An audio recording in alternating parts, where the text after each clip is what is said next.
Through the crosshairs of his rifle scope, Marcus Stone watched Olivia Sterling with unwavering focus. His finger trembled slightly against the cold metal trigger. "Today, justice will be served," he whispered, as he watched the woman responsible for his daughter's death enter Manhattan's most exclusive restaurant. The crystal chandelier at Leonardine cast dancing shadows across marble floors. Waiters in pristine white jackets navigated between tables draped in spotless linen. Olivia Sterling commanded the head table, surrounded by executives worth billions. Her platinum blonde hair perfectly styled, diamond earrings catching light with every slight movement of her head. Earlier that day, Olivia had sat at the head of Sterling Industries' polished conference table, reviewing quarterly projections. Representatives from the Children's Cancer Research Fund shifted uncomfortably as they concluded their presentation. Their lead researcher, a woman with tired eyes who'd dedicated 30 years to fighting childhood cancer, waited hopefully. "While your work is commendable," Olivia said, her voice cool and measured, "Sterling Industries doesn't invest in projects without clear profit margins. Our shareholders expect returns, not charity cases." She closed the folder without glancing at the children's faces on the cover. "Perhaps try the Gates Foundation. They seem to enjoy these feel-good projects." Now, as she discussed a hostile takeover that would eliminate 800 jobs, those disappointed faces didn't even register in her mind. This was business. This was power. This was the world Olivia Sterling had built with ruthless precision. In her Manhattan penthouse later that evening, Olivia stood alone among her expensive possessions. Awards-lined custom-built shelves, fashion magazines featuring her face were artfully arranged on Italian marble countertops. She checked her phone. No personal messages, only business notifications. Success surrounded her, but not a single person had called to wish her happy birthday. She glanced at a framed photograph tucked away in the corner. 8-year-old Olivia in a science fair uniform, standing alone beside her project. 2 empty chairs where her scientist parents should have been. Across the city, in a small Queens apartment, Michael Harris hunched over a workbench, his calloused fingers manipulating the delicate gears of an antique pocket watch. The soft lamp illuminated the silver beginning to appear at his temples. At 36, the former Navy SEAL already carried the weight of several lifetimes in the lines around his eyes. The watch had belonged to his grandfather, then his father, and tomorrow it would be Sophia's, a 7th birthday present he couldn't afford to buy new. Michael carefully closed the case, revealing the inscription, "Time is measured in moments that matter." He smiled, imagining Sophia's face when she opened it. Setting the watch aside, he pulled out a worn leather notebook and studied his monthly budget. The columns told a stark story: rent, utilities, groceries, Sophia's school supplies, and the lingering medical bills from Sarah's cancer treatments. 5 years after her death, and he was still paying for the care that couldn't save her. At the bottom of the page, circled in red, Sophia's birthday dinner, 250. 3 months of saving, picking up extra shifts at Wilson's garage, skipping lunches, all so his little girl could feel like a princess just once. A memory flashed unbidden. Sarah in her hospital bed, skin translucent, fingers gripping his with surprising strength. "Promise me," she'd whispered, her voice barely audible above the medical equipment. "Promise you'll teach Sophia that love matters more than anything. More than success, more than money, more than being right."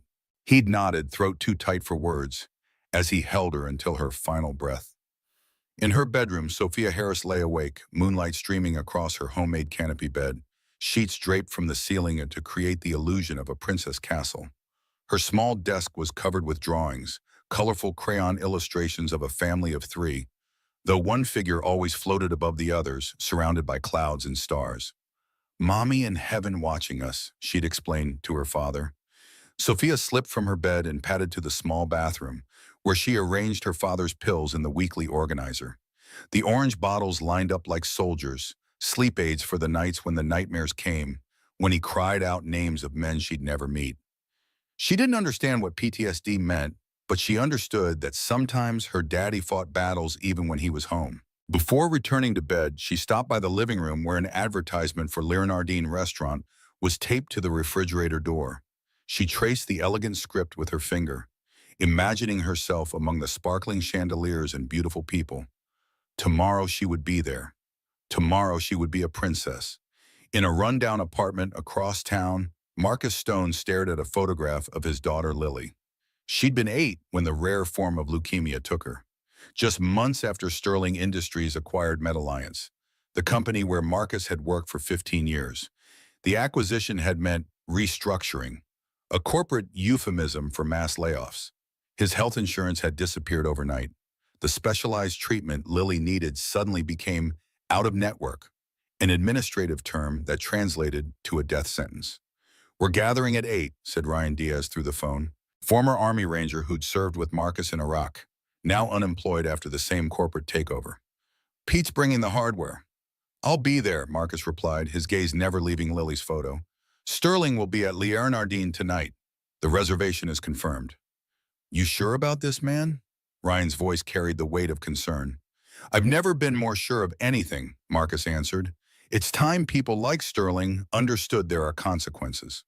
He hung up and opened his closet, pushing aside civilian clothes to reveal his old tactical gear. His hands moved with practiced efficiency, checking equipment that had once been used in service of his country. Tonight it would serve a different purpose. Marcus had been decorated for valor once, before the nightmare started, before the tremors in his hands that cost him 3 jobs after discharge, before Lily got sick and the world revealed itself to be rigged against people like him. At Liernardine, Michael and Sophia entered through gleaming brass doors. Michael wore his only decent shirt, a blue flannel Sarah had given him 5 years ago. He'd polished his work boots, but they still looked out of place against the plush crimson carpet. Sophia wore a yellow dress from Target, her brown curls tied with a ribbon that had seen better days. The maitre d' looked them over with barely concealed disdain. "Do you have a reservation, sir?" "Harris, table for 2, Michael said, standing straighter, a habit from his military days. They were led to a table in the corner, far from the windows and the restaurant's more prominent guests. Sophia didn't notice or care. Her eyes were wide with wonder at the crystal glasses, the soft music from the string quartet, the tiny lights that made the ceiling look like a starry night. "Daddy, it's like a castle," she whispered, clutching his hand. Michael smiled, though his stomach tightened at the menu prices. "Only the best for the birthday princess." Across the room, Olivia Sterling commanded attention without trying. She sat with her CFO and 3 board members, discussing the acquisition of a medical research company specializing in rare childhood diseases. "Once we strip the assets and eliminate the research division, quarterly profits should increase by 18%, her CFO explained, sliding charts across the table. "What about their pediatric oncology patents?" Olivia asked, sipping her wine. "We'll sell them to our subsidiary in Singapore. Tax advantages." Olivia nodded, satisfied. Her gaze drifted across the restaurant, briefly landing on the man in flannel and the little girl sharing a single appetizer. Something about them snagged her attention, the way the man's shoulders remained squared, despite his obvious discomfort, the protective way he positioned himself between his daughter and the room. He seemed utterly out of place, like a wolf who'd wandered into a palace. The girl wore a simple yellow dress, her brown curls tied with a ribbon that had seen better days. They were sharing a single appetizer, the girl's eyes wide with wonder at the fancy presentation.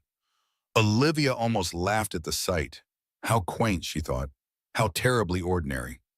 She turned back to her conversation, dismissing them from her mind. Business waited for no one, not even on a Friday night. Outside, Marcus Stone and his 2 companions approached the restaurant. They wore black clothes, faces obscured by ski masks, moving with the coordinated precision of men who'd trained together. Ryan checked his watch. 8:15 p.m., exactly when the restaurant would be at capacity. Through the windows, Marcus caught sight of Olivia Sterling, laughing at something her CFO said. Then, surprisingly, he noticed the man in flannel and the little girl in yellow. Something about them seemed familiar, but he pushed the thought aside. Collateral damage was unfortunate but necessary. The world would understand once they made their statement. "Ready?" Ryan asked, hand on the door. Marcus nodded, pulling his mask into place. "For Lily."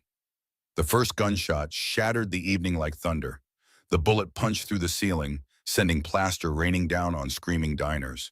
The 3 men moved with practiced efficiency, one covering the door, another sweeping toward the kitchen, Marcus advancing on the main dining room. Tables overturned as people scrambled for cover. A woman's designer heel snapped as she tried to run. The air filled with the sharp smell of fear and spilled wine. "Nobody moves. Nobody gets hurt," Marcus shouted, his voice distorted through the mask. But his eyes were fixed on Olivia Sterling, recognition and hatred burning through the disguise. In the corner, Michael hadn't moved. While others dove under tables or pressed themselves against walls, he'd simply shifted his chair, positioning his body between the gunman and Sophia. His breathing remained steady, his pulse controlled. 7 years as a Navy SEAL had taught him that panic was death. Sophia pressed against his back, her small hands gripping his shirt. He could feel her trembling, heard her whispered whimper, but he didn't comfort her, didn't turn around. Any movement might draw attention. Better to be invisible, forgotten, overlooked. Marcus grabbed a waiter by the throat and threw him against the wall. "Wallets, phones, jewelry in the bags," he commanded as Ryan began moving through the crowd, collecting valuables. But Marcus wasn't interested in robbery. His eyes swept the room and locked onto Olivia. Everyone knew who she was. Her face had been on magazine covers. Her billion-dollar deals splashed across financial newspapers. He moved toward her table, gun raised. Olivia's bodyguard reached for his weapon, but froze when the third gunman pressed a gun against his temple. Marcus ripped off his mask, revealing a face hardened by war and personal tragedy. "Olivia Sterling," he said, voice dropping to a dangerous whisper. "Just the woman I've been looking for." The restaurant fell silent, terror hanging in the air like smoke. "Remember me? Marcus Stone. 15 years at MedAlliance before you bought us out and threw 4,000 people into unemployment." Olivia's expression remained carefully neutral. "I don't know you." "No, you wouldn't," Marcus laughed bitterly. "We're just numbers on a spreadsheet to people like you. But maybe you remember my daughter, Lily. 8 years old, rare form of leukemia. She needed specialized treatment. Treatment our insurance covered until you restructured and cut our benefits." Understanding dawned in Olivia's eyes, but she said nothing. "She died 3 months later," Marcus continued, voice breaking, "while you were probably buying another vacation home." From his corner, Michael assessed the situation with cold precision. This wasn't a robbery, it was personal. The leader was emotional, unstable. The other two were following his lead, nervous energy evident in their movements. Desperate men made desperate choices, and desperate choices made them more dangerous. Ryan, the younger of the three, reached Olivia's table. His hand shook slightly as he pointed his weapon at her CFO, who immediately surrendered his Rolex, wallet, and phone. But Ryan wanted more. He grabbed Olivia's wrist, fingers digging into her skin.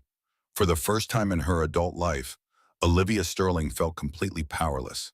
The sensation was foreign, terrifying. She'd built walls of money and influence, but here now none of it mattered. Marcus smiled when he saw her fear. "Not so powerful now, are you?" He gestured around the restaurant. "I want everyone to see what happens when the untouchables finally face consequences." He dragged Olivia toward the center of the room, wanting everyone to see his prize. It brought him within 10 feet of Michael's table. For a split second, their eyes met. In her gaze, Michael saw terror barely held in check. In his, she saw something she couldn't quite understand. A stillness that seemed almost supernatural, like looking into the eye of a hurricane. Marcus noticed the exchange and turned toward Michael. He saw the flannel shirt, the calloused hands, the little girl hiding behind her father. His lips curled into a cruel smile. Here was another opportunity to make a point. "Look at this," Marcus announced. "Working class tries to play dress-up for a night." He moved closer to Michael's table, weapons swinging carelessly. "How much did you save for this dinner, buddy? Month's salary? All so your kid could pretend she belongs here for one night?" The words were meant to humiliate, to break whatever dignity the man had left. Michael didn't react, didn't flinch. His eyes remained fixed on a point just past Marcus's shoulder, watching the other two gunmen in his peripheral vision, calculating distances, angles, potential weapons, the steak knife on his table, the heavy water pitcher within reach, the chair that could become a shield. Behind him, Sophia whimpered softly. Marcus heard it and laughed, moving closer, reaching toward the little girl. Maybe I'm doing you a favor, kid, teaching you early that this world isn't fair. People like you don't get happy endings. That's when everything changed. Michael's voice cut through the case, low and steady as bedrock. Step back. Just two words delivered without emotion, but something in the tone made everyone freeze. It wasn't a plea or a threat. It was a simple statement of fact, like announcing that gravity exists. Marcus stopped mid-reach, confused by the lack of fear in the mechanic's voice. He'd terrorized dozens of people tonight, watched grown men cry and powerful women beg. But this nobody in flannel was talking to him like he was a misbehaving child. The insult to his authority couldn't stand. He swung the gun toward Michael's face, finger tensing on the trigger. The entire restaurant held its breath. Olivia found herself silently praying for the first time since childhood. But Michael still didn't move. He simply shifted his weight slightly, subtly positioning himself to shield Sophia completely. His eyes never left Marcus's face. When he spoke again, his voice carried the weight of someone who'd faced real monsters and survived. You have two choices. Walk away now or things get complicated. The words hung in the air like a prophecy. Marcus's hand trembled slightly. Something primal in his brain screamed danger. This man wasn't afraid. In a room full of terror, his calm was unnatural. Wrong. Like finding a lion where you expected a lamb. But pride won over instinct. Marcus couldn't back down. Not in front of his crew. Not in front of all these witnesses. So he made the worst decision of his life. He reached for Sophia. Michael's hand shot out faster than thought, gripping Marcus's wrist and twisting in a precise motion that sent the gun spinning across the marble floor. The crack of breaking bone echoed through the restaurant. Before anyone could process what had happened, Michael drove his knee into Marcus's solar plexus, dropping him to his knees. The whole sequence took less than 2 seconds. A woman screamed.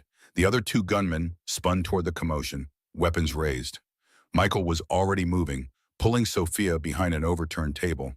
The heavy oak absorbed the first burst of gunfire, splinters exploding outward.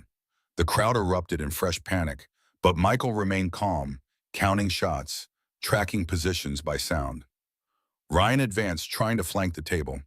Michael grabbed a water pitcher, heavy crystal worth more than his monthly rent, and hurled it with sniper precision. It caught Ryan in the temple, sending him stumbling.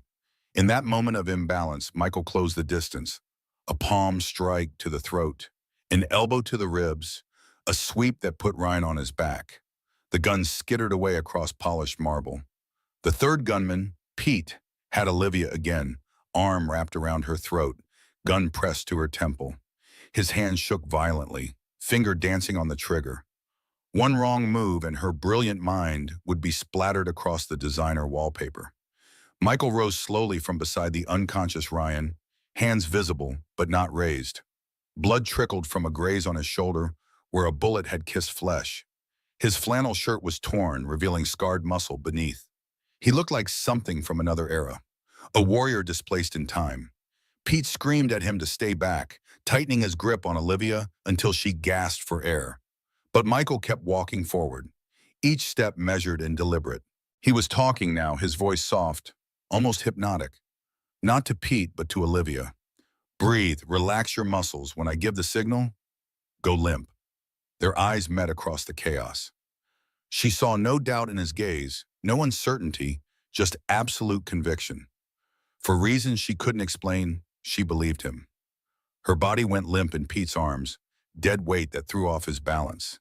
In that split second of adjustment, Michael struck. His hand swept up, directing the gun toward the ceiling as it fired. Plaster rained down. His other hand found Pete's carotid artery, applying precise pressure. The young man's eyes rolled back. He collapsed, Olivia falling with him. Michael caught her before she hit the ground, one arm supporting her weight, while his other hand secured the dropped weapon. For a heartbeat, they were frozen in an almost intimate embrace. The billionaire CEO and the single-father mechanic. Her Chanel perfume mixed with his scent of motor oil and honest sweat. She could feel the steady beat of his heart against her chest, impossibly calm after everything that had happened. Then Sophia's voice broke the spell, crying out for her daddy. Michael gently set Olivia on her feet and turned to his daughter, dropping to one knee to pull her into his arms. The little girl buried her face in his shoulder, sobbing. He stroked her hair, whispering that she was safe, that Daddy would always protect her. The scene was so tender, so at odds with the violence of moments before, that several people began to cry. Sirens wailed outside, growing closer. Marcus groaned, trying to crawl toward his fallen weapon with his broken wrist. Michael simply stepped on the gun, grinding it into the marble with his worn work boot. He looked down at the man who'd threatened his daughter, and for the first time, emotion flickered across his face. Not anger, but disappointment, like a teacher looking at a student who'd thrown away their potential. The police burst through the doors in a tsunami of noise and movement. Commands were shouted, weapons were drawn. Michael raised his hand slowly, identifying himself and the gunman with military precision.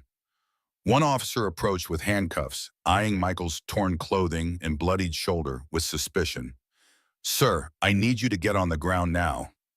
Before Michael could comply, Olivia Sterling stepped between them. Her designer dress was torn, her perfect hair disheveled, but her voice carried all its usual authority. "This man is a hero. He saved everyone in this restaurant, including me." She fixed the officer with a stare that had made corporate rivals crumble.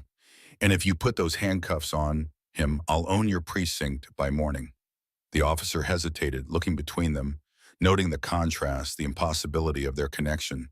But he lowered the handcuffs, nodding to Michael. "We'll still need your statement, sir." As the police secured the scene, medical personnel began treating the injured. An EMT approached Michael, eyeing the blood soaking through his flannel shirt. "I need to look at that shoulder, sir." Michael shook his head. "Take care of others first. I'm fine." "Daddy, you're bleeding," Sophia whispered, her face pale with fear. Only then did Michael relent, allowing the EMT to examine his wound while Sophia held his hand. The bullet had only grazed him, tearing flesh but missing bone and major vessels. As the EMT cleaned and bandaged the wound, Olivia approached hesitantly. Up close, she could see the scars that covered his arms and chest through the torn shirt. Some from bullets, others from blades. Each one told a story of survival.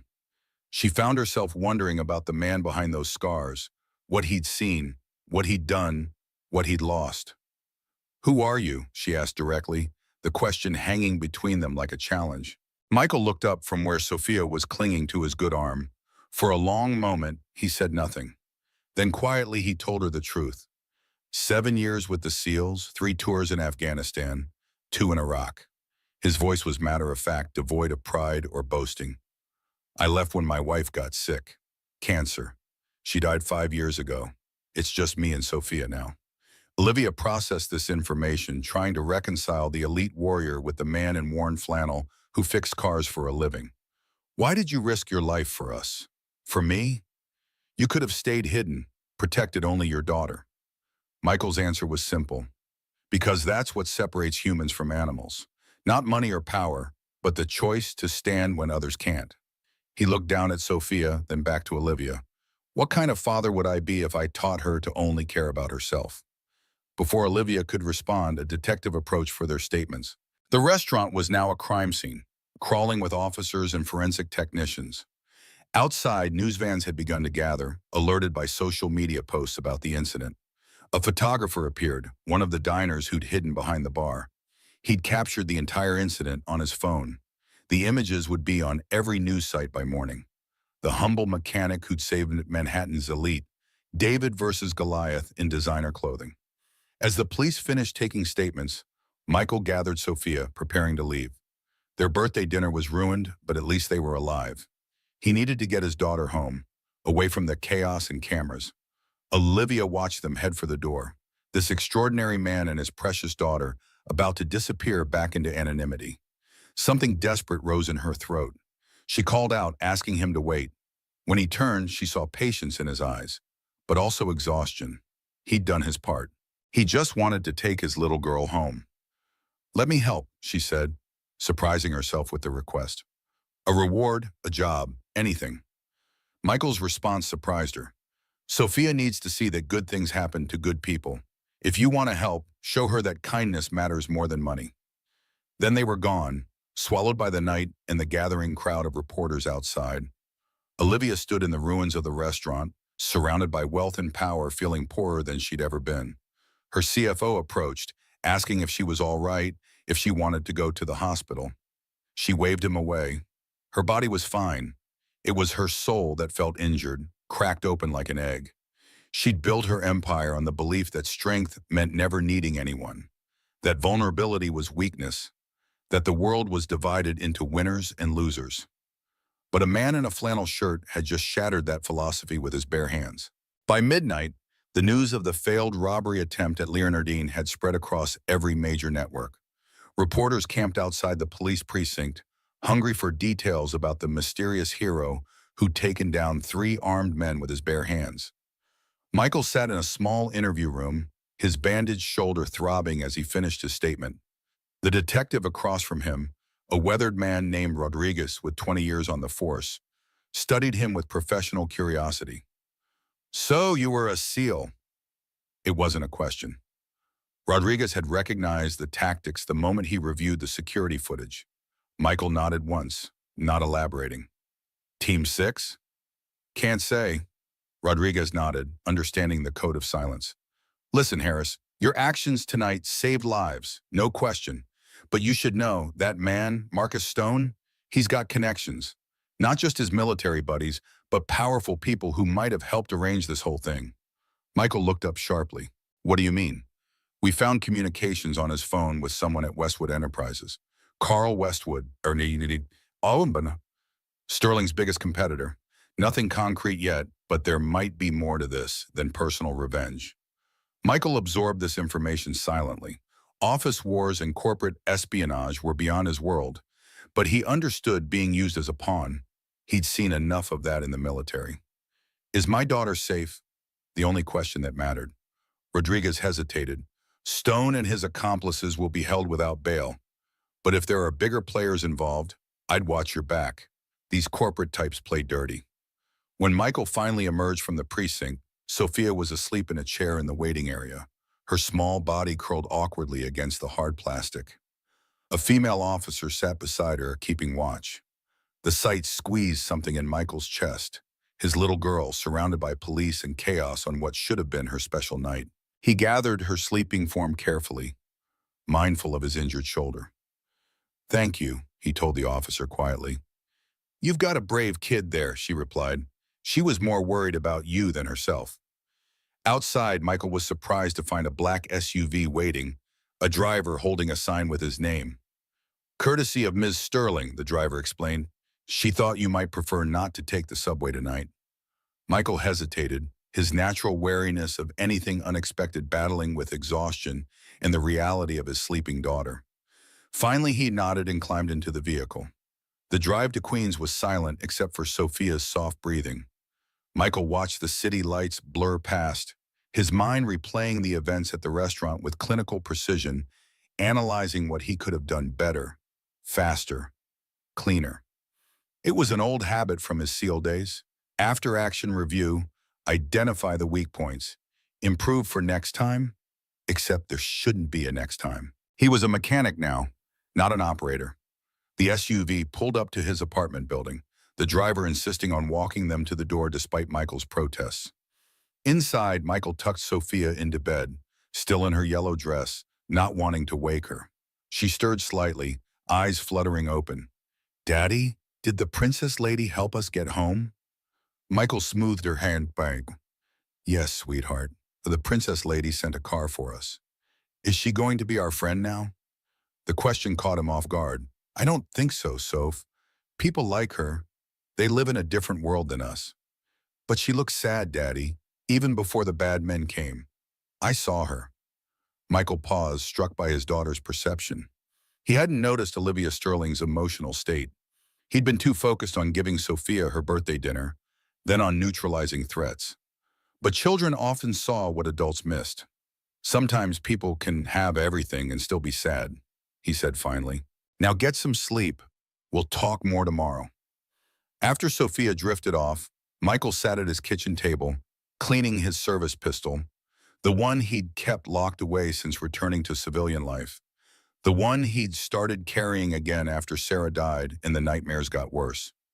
His hands moved automatically through the familiar ritual: field strip, clean, oil, reassemble. The repetitive motion calmed his mind, creating space to think. His phone buzzed with a text from an unknown number. "Mr. Harris, this is Olivia Sterling. My security team has arranged additional protection for your building tonight. Please don't be alarmed by the unmarked car outside. It's a precaution only." Michael moved to the window, peeking through the blinds. Sure enough, a dark sedan was parked across the street, two men visible inside. His instinct was to refuse the protection. He'd kept himself and Sophia safe for years without help from billionaires. But prudence won out. If Rodriguez was right about corporate players being involved, extra eyes wouldn't hurt. He typed back, "Understood, thank you." Then after a moment's hesitation added, "Sophia says thank you for the ride home." The response came quickly. "It was the least I could do. I hope she's not too traumatized by tonight's events."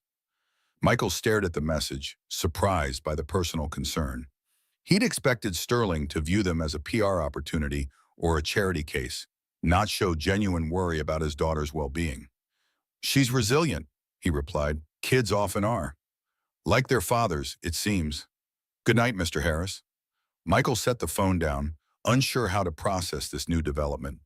Olivia Sterling wasn't what he'd expected, not completely anyway. He finished reassembling his pistol, checked the safety twice, and placed it in its lockbox. Then he moved through the apartment, securing windows and checking locks. Another ritual from his military days, heightened by the events of the evening. Finally, he settled into the worn armchair facing the front door, prepared to keep watch through the night. Sleep was unlikely anyway. The adrenaline crash would give way to the usual nightmares, made worse by tonight's violence. As he sat in the darkness, his thoughts turned to Sarah. What would she make of all this? She'd always believed in connections, that people came into your life for a reason. "There are no coincidences, Michael," she'd say, "just paths crossing when they're meant to." He'd never shared her belief in fate or cosmic plans. Life was too random, too cruel for that. But tonight something nagged at him. The strange intersection of lives in that restaurant. His decision to take Sophia there of all places. Marcus Stone's target being at the same location. The way Olivia Sterling had looked at him across the chaos, like she was seeing something in him that even he had forgotten existed. Coincidence. It had to be. The alternative was too complicated to consider. Across the city in her penthouse, Olivia Sterling stood at her floor-to-ceiling windows, watching the lights of Manhattan blink below. Her security team had sent preliminary reports on Michael Harris, former SEAL honorably discharged, wife deceased, cancer, working as a mechanic at Wilson's Garage in Queens, sole caretaker for his daughter, no criminal record, exemplary military service, though many details were classified. A simple story on paper. But the man she'd encountered tonight was anything but simple. She'd met powerful men all her life, politicians, CEOs, investors with billions at their disposal. None had possessed the quiet authority of this mechanic in a flannel shirt. What struck her most wasn't his physical capabilities, impressive as they were. It was the unwavering moral clarity with which he'd acted. No hesitation, no self-interest, no grandstanding afterward. Just a man doing what needed to be done because it was right, then trying to disappear back into anonymity. Her phone rang, her CFO, calling to discuss the press strategy for tomorrow. The incident would need careful handling to prevent Sterling Industries stock from taking a hit. Her team had already drafted statements focusing on her bravery during the ordeal, positioning the company as a victim rather than potentially connected to Marcus Stone's motives. "We should leverage the hero angle," her CFO suggested. "Get some photos with you and the mechanic. American values, everyday heroes, that sort of thing. The press will eat it up." "No," Olivia said firmly. "We leave him and his daughter out of this. Focus on the security failures at the restaurant if you need a scapegoat." "But this is golden PR material." I said no, Harris didn't ask for any of this. "We're not exploiting him or his child." The CFO fell silent, clearly surprised by her vehemence. Olivia herself was surprised by the strength of her reaction. Usually she'd be the first to capitalize on any publicity opportunity, but something about using Michael Harris felt wrong. Dirty, somehow, as if it would tarnish what he'd done. After hanging up, she poured herself a glass of scotch and returned to the window. Below, the city continued its restless pulse, unaware that her world had shifted tonight. For years, she'd measured success in acquisitions, in profit margins, and competitors crushed beneath her heel. Tonight, success had looked like a man in a worn flannel shirt, standing between his daughter and danger. The thought was uncomfortable, inconvenient. It didn't fit neatly into the life she'd built, but like a splinter beneath the skin, it refused to be ignored. She opened her laptop and began typing. Not the press release her team expected, but something else entirely. A new project. Something that might begin to balance the scales, not just for Michael Harris and his daughter, but for others like Marcus Stone, who'd lost everything to corporate callousness. Her callousness. For the first time in years, Olivia Sterling worked through the night not to increase her wealth, but to find a way to share it. A week after the Larinardine incident, Michael Harris stood in the garage bay at Wilson's Auto Repair, bent over the exposed engine of a 2017 Chevy Silverado. The familiar smell of motor oil and metal grounded him, a welcome return to normalcy after the chaos of that night. He methodically checked the timing belt, his fingers working with practiced precision despite the lingering tenderness in his shoulder. "Hey, Harris, you're famous." Dave Wilson, the shop owner, burst through the door waving a newspaper. "Front page of the Tribune. Mechanic hero takes down armed gang. They've got your picture and everything." Michael barely glanced up. "Great." "Great? That's all you got to say?" "My phone's been ringing off the hook. Some morning show wants to interview you. Channel 4 sent a van over. I told them you weren't here." "Thanks," Michael said, tightening a bolt with more force than necessary. "I don't want any part of it." Dave studied him for a moment, then nodded slowly. "That's what I figured. But this publicity could be good for the shop, you know. Maybe bring in some more business." When Michael didn't respond, Dave sighed.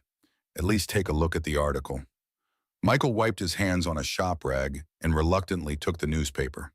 The photo showed him emerging from the police station, Sophia in his arms, his face half turned away from the camera. The headline read, "Everyday hero, Queens mechanic saves billionaire, stops armed robbery." The subtitle, "Former Navy SEAL Michael Harris protected Olivia Sterling and dozens more." He folded the paper and handed it back. "Military record was supposed to be private. You saved Olivia Sterling, man. Nothing stays private in that world." Dave scratched his beard. "Speaking of which, her office called again. Third time this week." Michael returned to the Silverado, disappearing under the hood. "I'm busy." "She's offering a reward, Michael. A big one. Could help with Sophia's college fund, or those medical bills you're still paying off." Michael's hand froze momentarily over the engine. The bills from Sarah's treatment had drained their savings, maxed out their credit cards, and still kept coming long after she was gone. But he shook his head. "We're doing fine." Dave threw up his hands. "Stubborn as always. Well, I told her people you're here until 6. Ball's in your court." He paused at the door. "By the way, some fancy private investigator type was asking questions about you yesterday, showing your picture around the neighborhood. Thought you should know." After Dave left, Michael stared unseeing at the engine components. Sterling was digging into his past. The thought made his jaw clench. He'd left that life behind when he'd exchanged his tactical gear for mechanics' tools. What right did she have to drag it back into the light? His phone buzzed with a text from Mrs. Garcia, their elderly neighbor who watched Sophia after school. "Sophia home safe, making cookies, news van still outside building, told them to go away." Michael texted his thanks, then added, "Don't let her near the windows or answer the door." The media frenzy would die down eventually, but until then, they'd need to be careful. Sophia had already had nightmares about the bad men with guns. The last thing she needed was strangers shoving cameras in her face. He finished the Silverado repair on autopilot, his mind circling back to Olivia Sterling. What did she want from them? The cynical part of him suspected a PR opportunity. The billionaire showing gratitude to the working-class hero, cameras flashing, the whole circus. Sarah would have given her the benefit of the doubt. "Not everyone has an angle, Michael," she would say. "Sometimes people just want to help." But Michael had seen too much of the world to believe that anymore.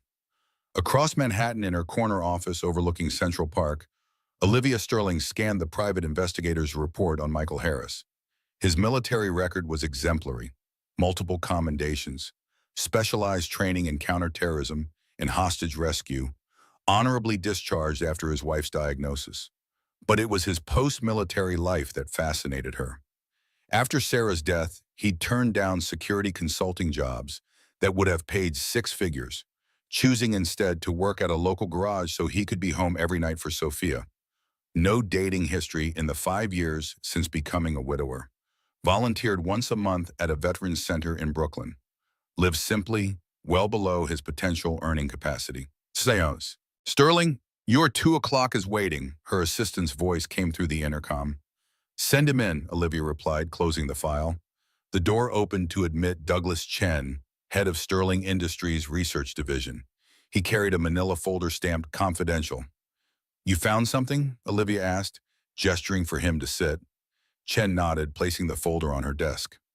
Sarah Harris, née Lawson, PhD in molecular biology from Johns Hopkins, specialized in experimental cancer treatments. She worked at Meridian Laboratories from 2010 to 2017. Meridian, that was one of my parents' research facilities. Yes, specifically, she worked under Dr. Eleanor Sterling on an immunotherapy project. Your mother was the principal investigator. Olivia felt a chill run through her. My mother knew Michael's wife? Not just knew her.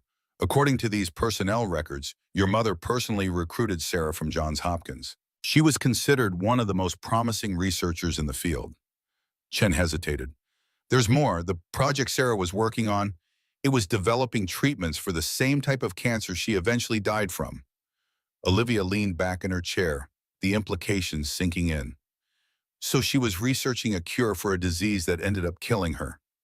Yes, and according to these files, she was making significant progress before she got sick. After her diagnosis, she requested to continue her work, even as a patient. Your mother denied the request. Why would she do that? Chen shrugged. The official reason was conflict of interest, but there were notes about intellectual property concerns. The treatment protocol Sarah was developing might have been valuable enough that the company didn't want a terminal patient having access to the research. They were worried she might share it. Share a potential cure? When she was dying from the very disease it could treat? Olivia's voice hardened.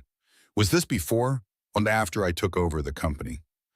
Before, your parents were still running Sterling Industries at that point, but what? Chen slid another document across the desk. The insurance company that denied coverage for Sarah's experimental treatments. Highland Health. Sterling Industries acquired them 6 months after you became CEO. It was one of your first major acquisitions. Olivia stared at the document, remembering the acquisition. It had been a strategic purchase, part of diversifying the company's holdings. She'd never dug into the details of Highland's coverage policies or denial rates. That was what subordinates were for. The denial of coverage happened a year before we acquired Highland, she said, as much to herself as to Chen. Yes, but after the acquisition, there was an internal review of denied claims. Sarah Harris's case was flagged for potential reversal, but the review board decided against it, said it would set a dangerous precedent. Chen paused. You signed off on the board's decision. Olivia remembered the stack of reports, hundreds of pages she'd approved with a single signature, trusting her team's recommendations. How many lives had been affected by decisions she'd made without reading the fine print? Is there anything else? She asked, her voice unnaturally calm. Chen nodded reluctantly. Sarah's research. After she died, the project was shelved. The immunotherapy approach she was developing, it might have worked. Recent studies have validated her initial findings. If the research had continued, she might have saved herself, Olivia finished, and others like her. It's impossible to know for certain. Science doesn't work that way, but yes, it's possible. After Chen left, Olivia sat motionless at her desk, staring out at the Manhattan skyline. The coincidence was too perfect, too cruel.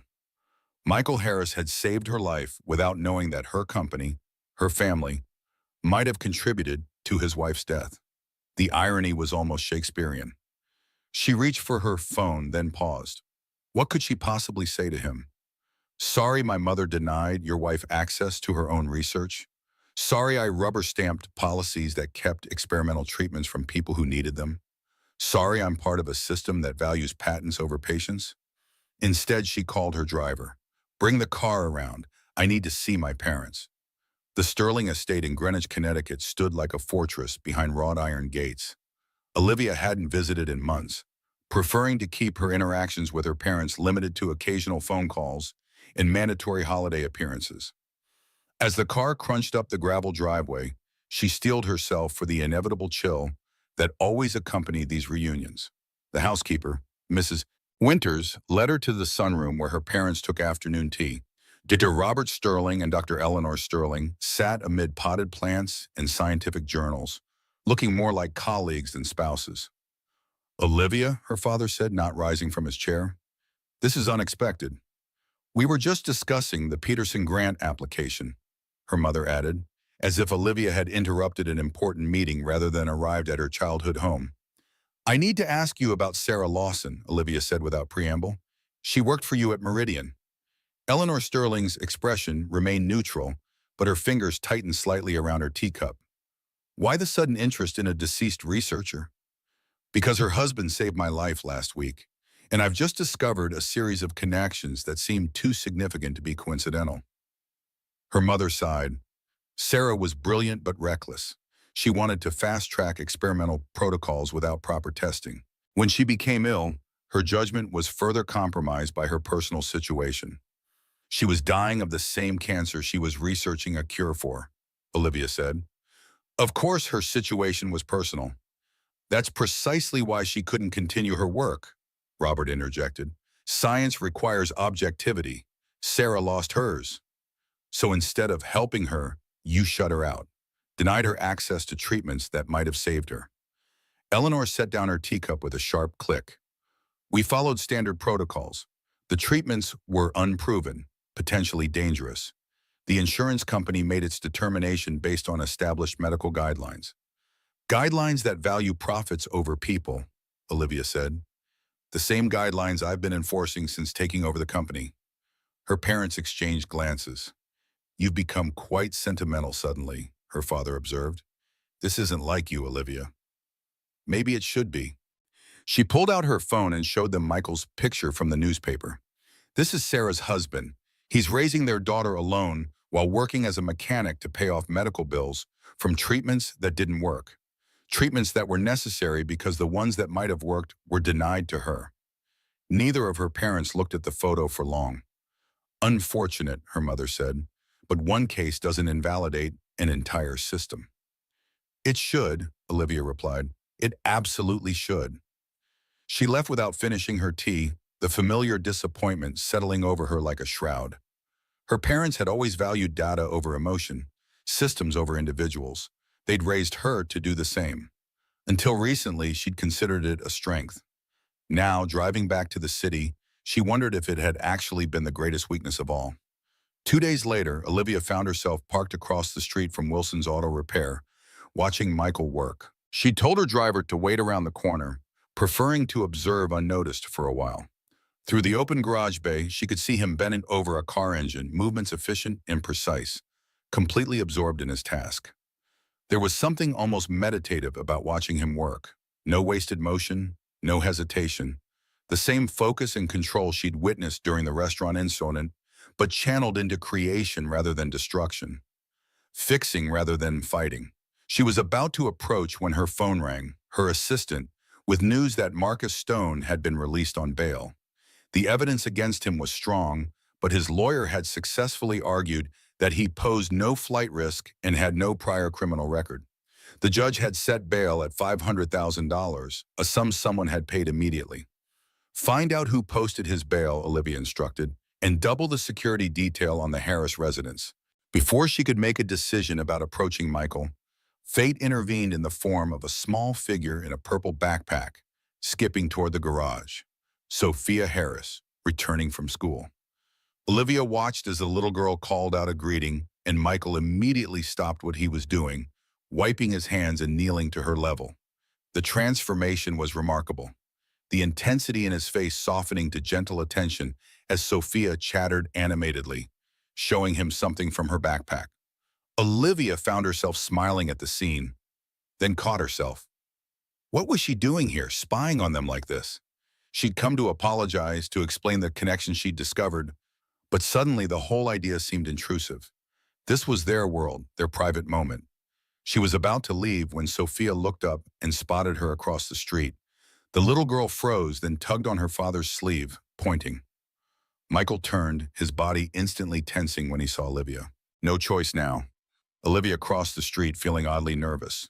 She was used to commanding boardrooms, facing down competitors, making decisions that affected thousands of lives.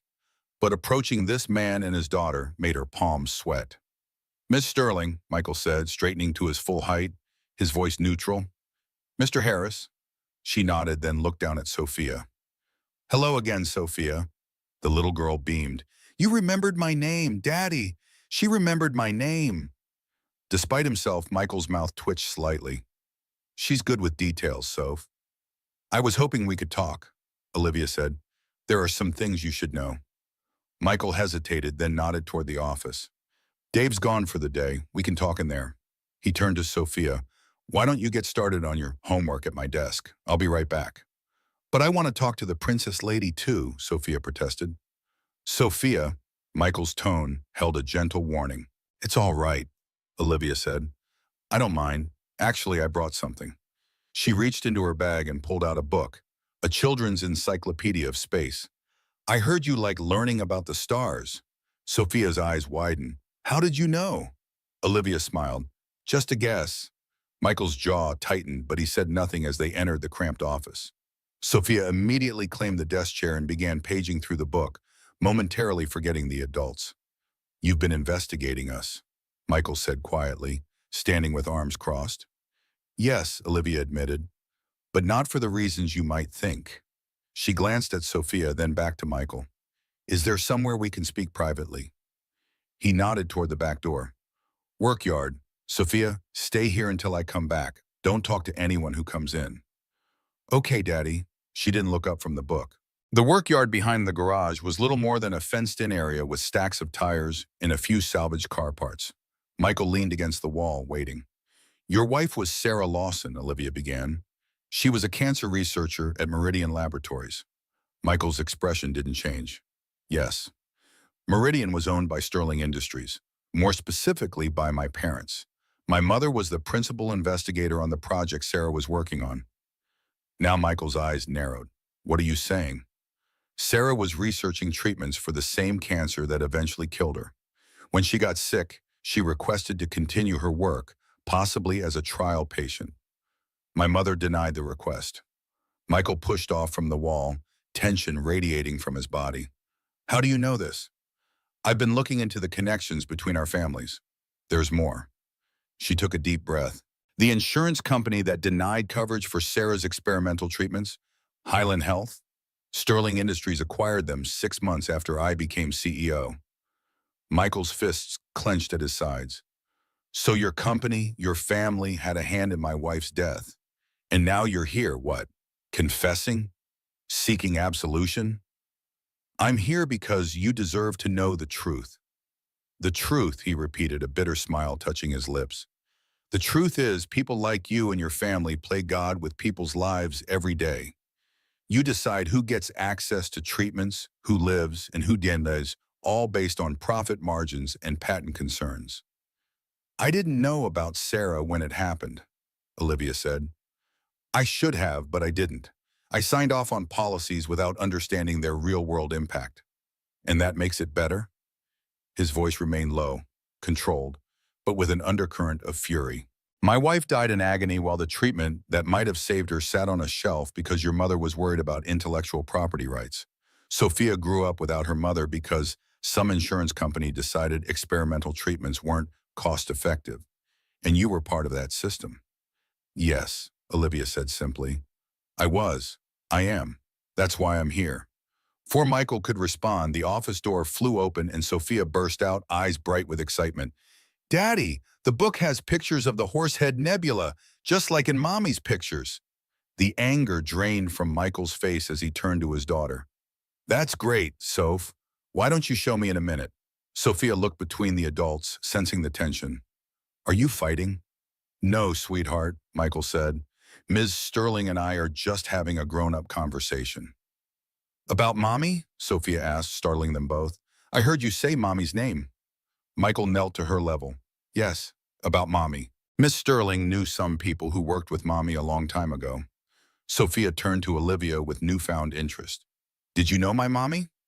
No, Olivia said gently. I didn't have the privilege, but I've heard she was very smart and very brave. Sophia nodded solemnly. She was the smartest person in the whole world, and the prettiest. She's an angel now, watching over us. She pointed to the sky. Sometimes she sends me signs so I know she's there. Michael's expression softened as he brushed a strand of hair from Sophia's face. Why don't you go finish looking at that book? We'll be in soon. After Sophia disappeared inside, Michael stood silent for a long moment. What do you want from us, Miss Sterling? I want to help, not out of guilt or for publicity, but because it's the right thing to do. We don't need your help. Maybe not, but I need to offer it. What happened to Sarah was wrong. It represents everything that's broken about our healthcare system, about the way companies like mine operate. I can't change the past, but I can try to make things right going forward. Michael studied her as if trying to determine her sincerity. How exactly do you propose to make things right? For starters, I'd like to set up a college fund for Sophia. No strings attached. And I've been reviewing Sarah's research. I want to revive the project with full funding, continue what she started. Why now? Because I saved your life? Would you be doing any of this if we hadn't been in that restaurant? The question struck Olivia like a physical blow. Would she? Or would Sarah Harris have remained just another statistic, another denied claim in a system she'd helped build? I don't know, she admitted, and that's the most honest answer I can give you. I'd like to think I would have done the right thing eventually, but the truth is I probably wouldn't have even known about Sarah if not for that night. I'm not pretending to be a hero, Mr. Harris. I'm just trying to be better than I was. Before Michael could respond, his phone buzzed. He checked the message, frowning. I need to get Sophia home, he said. One of our neighbors spotted a strange car watching our building. Olivia felt a chill. Marcus Stone was released on bail yesterday. Someone paid $500,000 to get him out. Michael's expression darkened. You might have mentioned that earlier. I just found out myself. I've increased the security detail watching your apartment, but we don't need your security detail, Michael interrupted. We don't need anything from you. He turned to go back inside, then stopped. The book, for Sophia, that was thoughtful. Thank you. It wasn't acceptance of her offer, but it was something, a crack in the wall between them. Harris, Olivia called after him. Whatever you think of me or my company, please be careful. Stone isn't just angry at me anymore. He'll see you as responsible for his arrest. Michael nodded once, acknowledging her warning without comment, then disappeared inside to collect Sophia.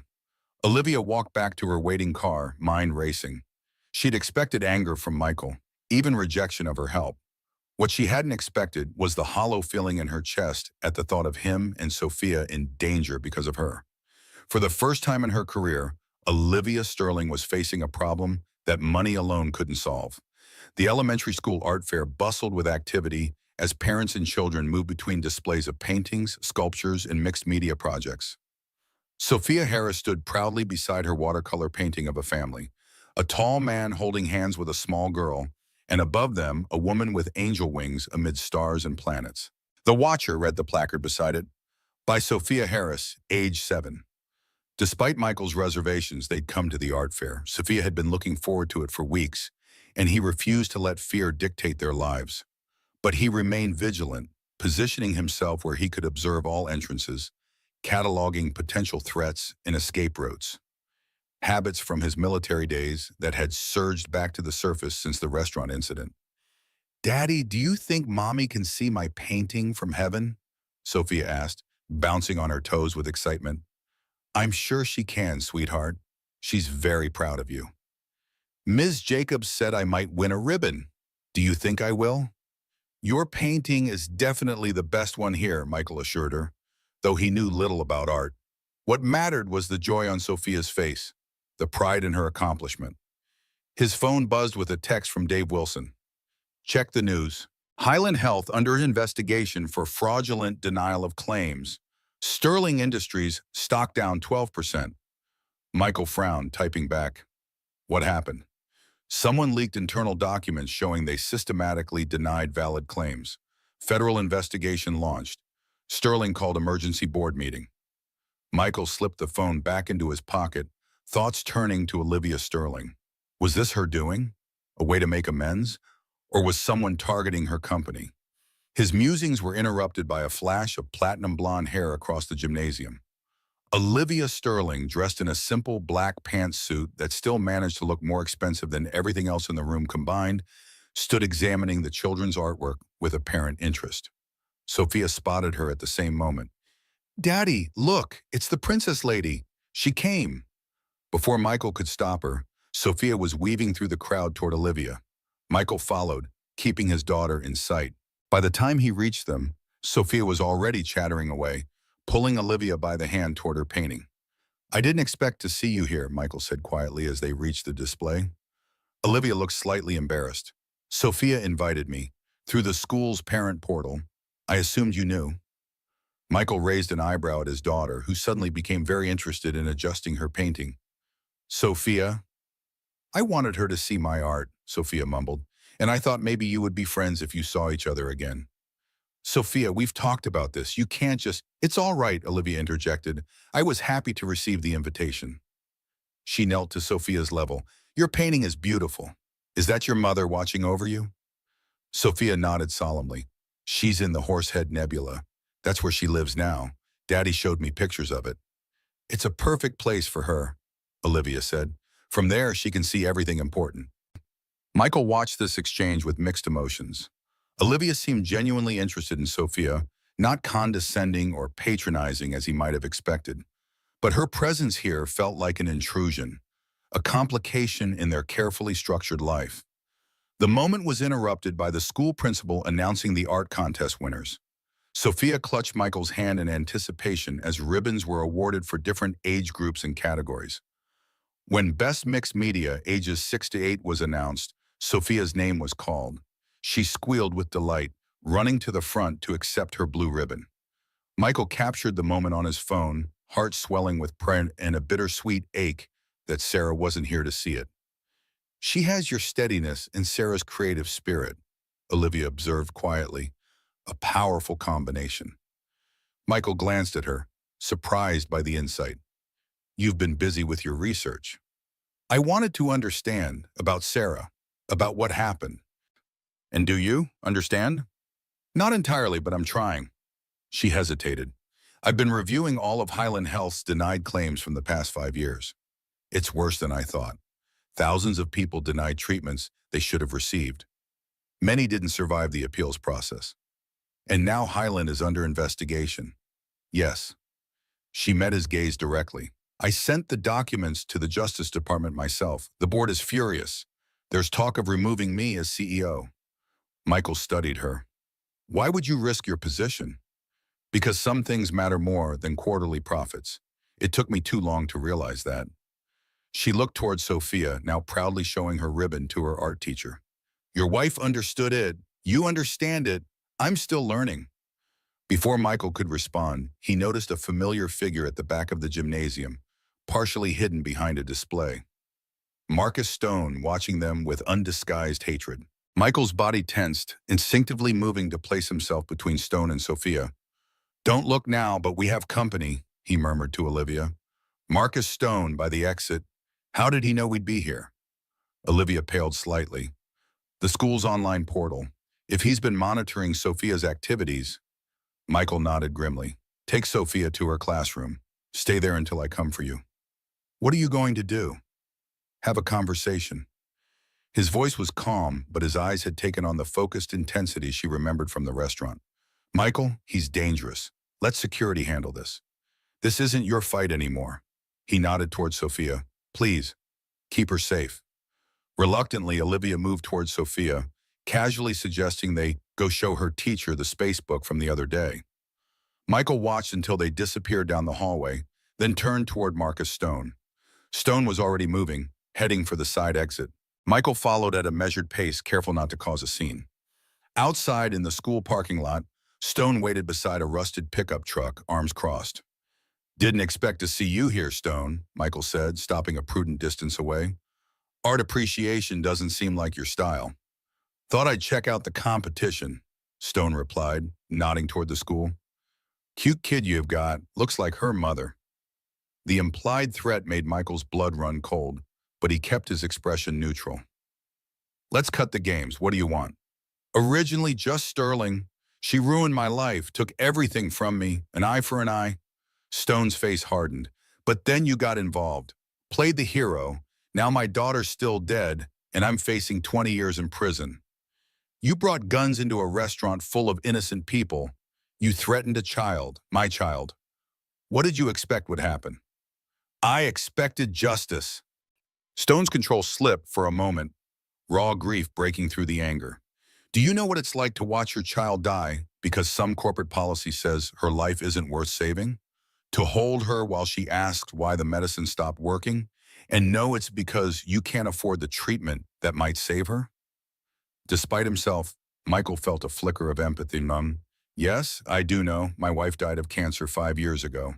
Experimental treatment denied by insurance. I know exactly what it's like. Stone seemed taken aback. Then how can you defend Sterling? She's part of the system that killed them both. I'm not defending anyone. I'm protecting my daughter, the one person I have left, just like you were trying to protect Lily. Michael took a calculated risk. You have a son too, don't you, with your ex-wife? Stone's expression shifted. Jason, he's 10. A flicker of shame crossed his face. He doesn't know about any of this. His mother's kept him away since Lily died. Says I'm unstable. Is she wrong? Stone laughed bitterly. Probably not. He leaned against his truck. You know what's funny? Sterling's been digging into Highland Health, exposing all their dirty dealings. If she'd done that 2 years ago, Lily might still be alive. And if you'd gone to the media with Lily's story instead of bringing guns into a restaurant, you might have achieved the same result without destroying your life. Michael studied the man before him. It's not too late to make better choices, Stone, for your son's sake, if nothing else. It's too late for me, Stone said, resignation in his voice. But maybe not for you and your girl.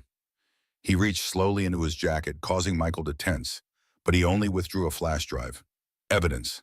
Connecting Highland Health to Sterling Industries, Westwood Enterprises, and half a dozen other corporations that profit from denying care. Names, dates, internal memos, everything I collected before I decided guns would be more effective than data. He tossed the drive to Michael, who caught it reflexively. Why give this to me? Because you'll know what to do with it. Because you understand. Stone opened his truck door. Consider it an apology to your daughter for scaring her that night. Stone, Michael called as the man started his engine. The police are looking for you. Violating bail conditions won't help your case. I know. Stone met his gaze through the open window. Tell Sterling she was just a symbol. Nothing personal. The system's the real enemy. As Stone's truck pulled away, Michael stood motionless in the parking lot, the flash drive heavy in his palm. He should call the police, report the encounter. But something held him back. Perhaps the recognition of a broken man who'd lost in everything, or the uncomfortable knowledge that under slightly different circumstances, their positions might have been reversed. His phone buzzed with a text from Olivia. Is everything all right? Sophia's getting anxious. He typed back, all clear, on my way. When Michael reached the classroom, he found Sophia showing Olivia her desk and artwork displayed on the walls. The sight of his daughter happily chattering to the billionaire CEO about her school projects created a strange dissonance, two worlds colliding that were never meant to intersect. Everything okay? Olivia asked quietly as Sophia gathered her things. Michael handed her the flash drive. Stone left this, said it contains evidence connecting Highland Health to various corporations, including yours and Westwood's. Olivia's eyes widened. Did he threaten you? Not exactly. He seemed resigned. Said to tell you it wasn't personal. You were just a symbol of a broken system. She turned the drive over in her hand. He's not wrong about the system being broken. As they walked Sophia to Michael's truck, an uncomfortable silence fell between the adults. The strange alliance formed by Stone's appearance was fading, leaving them once again on opposite sides of an unbridgeable divide. I received an eviction notice yesterday, Michael said suddenly as they reached the vehicle. 30 days to vacate. Buildings being converted to luxury condos. Olivia looked surprised, both by the information and that he'd shared it. I'm sorry to hear that. Finding affordable housing in New York is nearly impossible these days, especially with my credit history. Medical bills do a number on your credit score. He helped Sophia into her booster seat. Why am I telling you this? I have no idea. Because sometimes it helps to say things out loud, Olivia suggested, even to unlikely listeners. Michael closed Sophia's door and turned to face Olivia. What you're doing with Highland, exposing their practices, risking your position, it's the right thing. Sarah would have approved. The unexpected endorsement clearly affected Olivia. Thank you. That means more than you know. She hesitated. About your housing situation. I might be able to help, not charity, but a business arrangement. Sterling Industries owns several buildings with staff apartments, originally for researchers who needed to live close to the labs. Most are empty now. Michael's expression closed off. I don't need reasonable rent, good school district, no credit check required. It would be a mutual benefit. The buildings are half empty, which looks bad for the company. Having respectable tenants like a decorated veteran and his daughter would be an asset. Michael wavered, torn between pride and practicality. Sophia's needs had to come first, and finding affordable housing on short notice would be nearly impossible.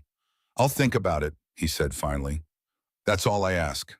Olivia stepped back from the truck. Take care, Mr. Harris. As Michael drove away, he glanced in the rearview mirror to see Olivia still standing in the parking lot, watching them leave. In the back seat, Sophia clutched her blue ribbon and spacebook, humming happily. Daddy, she asked, is Ms. Olivia going to help us find a new home? Maybe, Soph. We'll see. I think Mommy sent her to help us, like an angel, but without wings. Michael didn't answer, but as they turned onto the main road, he found himself wondering if Sarah was indeed orchestrating events from her perch in the Horsehead Nebula. It would be just like her, arranging cosmic coincidences to ensure they were taken care of, even in her absence. There are no coincidences, Michael. Her voice seemed to whisper. Just paths crossing when they're meant to. For the first time in years, he allowed himself to consider the possibility that she might have been right. 3 days after the school art fair, Michael stood in the empty living room of Sterling Residences, apartment 7B, surveying the space with a critical eye. High ceilings, hardwood floors, windows overlooking a tree-lined courtyard. It was twice the size of their old apartment and in a neighborhood with one of the best elementary schools in Queens. The kind of place he'd never be able to afford on a mechanic's salary. What do you think? Olivia asked from the doorway. She'd insisted on showing them the apartment personally, rather than sending a property manager. It's too much, Michael said, running a hand along the granite kitchen counter. The rent you quoted is well below market value. It's the standard rate for Sterling employees and affiliates, Olivia replied. Many of these units have been empty for years. Having good tenants is worth more than charging premium rates. Michael wasn't convinced, but before he could respond, Sophia burst from the second bedroom, eyes wide with excitement. Daddy, my room has a window seat, and I can see the park. She twirled in the empty space. Can we live here, please? Michael looked at his daughter's hopeful face, then back to Olivia. We'd need to be clear about boundaries. This is a business arrangement, nothing more. Of course, Olivia agreed, handing him the lease. Standard 12-month term, all spelled out. No special treatment beyond the standard employee rate. Michael reviewed the document carefully. The terms were indeed fair, with no hidden clauses or special provisions. Still, accepting help from Olivia Sterling went against every independent instinct he'd cultivated since Sarah's death. But then there was Sophia, already planning where her bed would go, imagining herself in this bright, safe space. His pride wasn't worth denying her this opportunity. We'll take it, he said finally, but I insist on paying for any renovations or modifications ourselves. That won't be necessary. The apartment is move-in ready. Then we'll make the security deposit and first month's rent in full. No discounts. Olivia recognized the compromise for what it was, Michael's way of maintaining his dignity while accepting help. That's reasonable, she said, then turned to Sophia. Would you like to see the rooftop garden? There's a community vegetable plot where residents can grow their own food. Can we grow strawberries? Sophia asked, already heading for the door. I think that could be arranged. As Sophia darted ahead to the elevator, Michael and Olivia followed at a more measured pace. "Thank you," he said quietly, "for understanding that this isn't easy for me." "I know something about pride," Olivia replied, "and about learning when to set it aside." The rooftop garden was a verdant oasis above the city, with raised beds of vegetables and flowers, seating areas, and even a small playground. Sophia immediately claimed a vacant planter box, planning her strawberry empire, while Michael and Olivia watched from a bench nearby. "The flash drive Stone gave you," Michael said. "What did you find on it?" Olivia's expression turned serious. "Confirmation of what we already suspected. Highland Health systematically denied claims based on profitability metrics rather than medical necessity. But there was more. Evidence linking Carl Westwood to both Highland and the incident at Lernerdene. Westwood orchestrated the whole thing? Not directly, but he created the conditions. His company, Westwood Enterprises, had been quietly acquiring shares in Highland for years. When I took over Sterling Industries and pursued the acquisition, Westwood saw an opportunity. He arranged for certain employee files, including Stone's, to be flagged during the transition, ensuring they'd be among the first laid off. So Stone's daughter was collateral damage in a corporate war. Exactly. Westwood didn't intend for Lily Stone to die, but he didn't care if she did.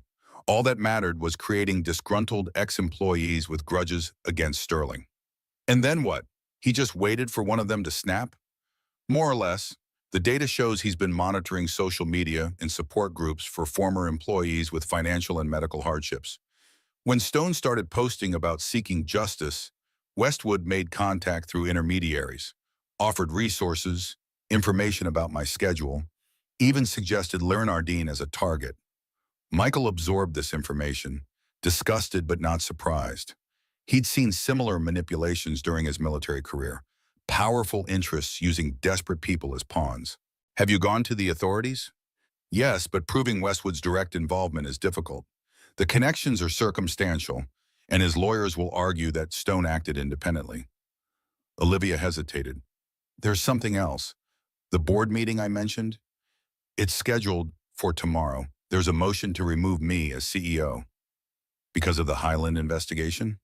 "Partly, also because I've been pushing for major policy changes, transparent coverage decisions, patient advocacy positions, reinvestment in medical research that may not be immediately profitable." She smiled wryly. "Turns out saving lives doesn't always align with maximizing shareholder value. What will you do if they remove you?" "Fight back. I'm still the majority shareholder, thanks to my parents' stock. But it will be an uphill battle." "Why risk it? You could walk away, live comfortably for a dozen lifetimes." Olivia watched Sophia arranging small stones around her planter box, completely absorbed in her task. "Because some things are worth fighting for. I think you understand that better than most." Their conversation was interrupted by Sophia calling them over to approve her garden design. As Michael helped his daughter plan her strawberry patch, Olivia received a call from her assistant. "The preparations for tomorrow's announcement are complete," she heard her assistant say. "But we've received word that Westwood plans to attend. Security is concerned." "Let him come," Olivia replied. "It's a public event. Just make sure our security team is prepared." After ending the call, she approached Michael. "I'm hosting an event tomorrow at Sterling Industries. I'm announcing a new foundation focused on medical research and patient advocacy. I'd like you and Sophia to attend." Michael looked skeptical. "Why us?" "Because the foundation will be named after Sarah, the Sarah Lawson Foundation for Medical Access. I'm reviving her research and establishing a scholarship fund for children who've lost parents to treatable conditions. Children like Sophia." She hesitated. "I understand if you don't want to be involved, but I wanted to ask your permission to use Sarah's name." Michael was silent for a long moment. "Sarah would have wanted her work to continue," he said finally, "and she would have approved of helping other families avoid what happened to us." "So you'll come?" He glanced at Sophia, who was now drawing a detailed garden plan in her sketchbook. "We'll be there, but no publicity, no photos. We're not going to be the public face of this." "Agreed, and Michael, there's something else you should know. Marcus Stone will likely be there." Michael's expression hardened. "Wait, I've invited him and others like him, people who were harmed by Highland's policies. Their stories need to be heard if we're going to change the system. She met his gaze directly. I also think Stone deserves to see that some good can come from all this, that his daughter's death wasn't completely in vain. It's risky. He's unstable. So is trying to change a trillion-dollar industry. Some risks are worth taking. The next day, Sterling Industries' main auditorium was transformed for the foundation launch. Banners bearing the Sarah Lawson Foundation logo, a double helix intertwined with a heart, hung from the walls. Medical researchers, patient advocates, and media representatives filled the seats, creating a buzz of anticipation. Backstage, Olivia reviewed her notes one last time, acutely aware of the stakes. The board meeting that morning had been contentious, with several members openly threatening to remove her if she proceeded with the foundation launch. She'd stood her ground, reminding them that as majority shareholder, she had final say in the company's direction. Ms. Sterling? They're here, her assistant said, gesturing toward the side entrance. Michael and Sophia had arrived, dressed in their best clothes, him in a navy suit that had seen better days, her in a yellow dress similar to the one she'd worn at Leonardine. The similarity wasn't lost on Olivia, but she noticed Sophia wore a blue ribbon in her hair this time, her art fair prize. Thank you for coming, Olivia said, kneeling to Sophia's level. You look beautiful. Is that your lucky ribbon? Sophia nodded solemnly.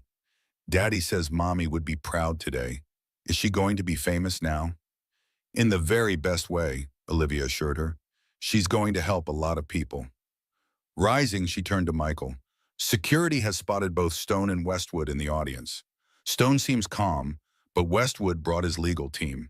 They're preparing to challenge the foundation's funding structure. Typical, Michael said. Attack the details to avoid addressing the real issue. Exactly. But I'm prepared for them. She hesitated. I know you didn't want publicity, but would you consider saying a few words? Just about Sarah. It would mean a lot coming from someone who knew her. Michael tensed. I'm not a public speaker. You don't have to be. Just be honest. Talk about the woman you loved, the research she believed in. Before he could respond, the stage manager signaled that it was time to begin. Olivia squeezed his arm briefly. Think about it. No pressure either way. As Olivia took the stage to enthusiastic applause, Michael and Sophia found their seats in the front row. From his position, Michael could see Marcus Stone sitting near the back, alone and stone-faced. Across the auditorium, Carl Westwood occupied a prime seat, surrounded by men in expensive suits, lawyers no doubt, ready to find any technicality to derail the proceedings. Today marks a new chapter for Sterling Industries, Olivia began, her voice strong and clear. For too long, our healthcare system has prioritized profits over patients, patents over people. I know this because my own company has been part of the problem. A murmur ran through the audience at this frank admission.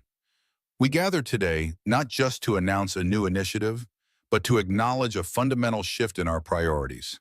Too many families have suffered because of corporate decisions that valued intellectual property over human lives. Too many children have lost parents to treatable conditions because of policies that prioritize profit margins over compassion. Olivia paused, looking directly at Michael. Today, we begin to make amends, not just with words or promises, but with concrete action and resources that will change lives. In the audience, Carl Westwood shifted uncomfortably as several cameras turned toward him. Today, we're changing course. I'm proud to announce the establishment of the Sarah Lawson Foundation for Medical Access. This foundation will fund the continuation of Sarah's research, establish patient advocacy positions in every major hospital, and provide scholarships for children who have lost parents to treatable conditions. The announcement was met with applause, particularly from the medical researchers and patient advocates present.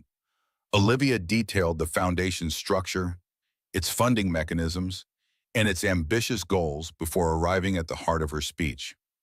The foundation will receive an initial endowment of $1 billion from Sterling Industries, with a commitment to ongoing funding of $50 million annually. A shocked silence fell over the room, followed by furious whispers. In the back row, members of the Sterling Industries board exchanged alarmed glances. Additionally, I am announcing a complete restructuring of Highland Health's claims review process. All denied claims from the past 5 years will be reevaluated by an independent panel of medical experts. Those wrongfully denied will receive full compensation plus damages. At this, Carl Westwood stood up. "This is corporate suicide," he called it out. "The shareholders will never approve this reckless spending." Olivia's gaze hardened. "As majority shareholder, I already have. And Mr. Westwood, given your company's well-documented involvement in manipulating Highland's claims process, evidence of which has been provided to federal investigators, I suggest you focus on your own legal defense rather than my business decisions." Westwood's face flushed with anger. "You can't prove anything, and this grandstanding won't bring back any of the people who died." "No, it won't," a new voice agreed. Marcus Stone had risen from his seat, all eyes turning to him. Olivia nodded. "You're right, Mr. Stone. Nothing can undo the harm that's been done, but we can prevent it from happening to others." Stone's expression was unreadable as he slowly approached the stage. Security tensed, but Olivia motioned for them to stand down. "You think this absolves you?" Stone asked, his voice carrying through the now silent auditorium. "No," Olivia said simply. "Nothing can absolve any of us who were part of this system. All we can do now is change it." Stone reached into his jacket, causing several security guards to move forward, but he withdrew only a small photograph, which he held up for the audience to see. A smiling young girl. "This was Lily," he said, his voice softer now. "She deserved better. All of our children deserve better." His voice broke slightly. "I came here today not for revenge, but because I need to know this isn't just corporate theater. That real families won't suffer the way mine did." In that moment of raw emotion, Carl Westwood saw an opportunity. Rising again, he pointed accusingly at Olivia. "If you want someone to blame, look no further than the Sterling family.